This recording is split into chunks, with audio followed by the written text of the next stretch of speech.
This is about the highest we've seen the water this time of year with the snow melt. And it is just pouring through Willow Creek here in the Sierra National Forest.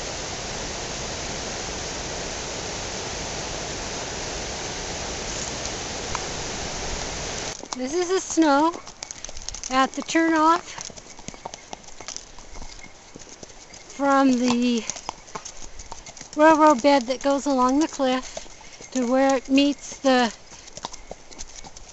road that goes just before the bridge at Gray Meadow. This was the worst snow that on the ride. The rest of it was mostly melted.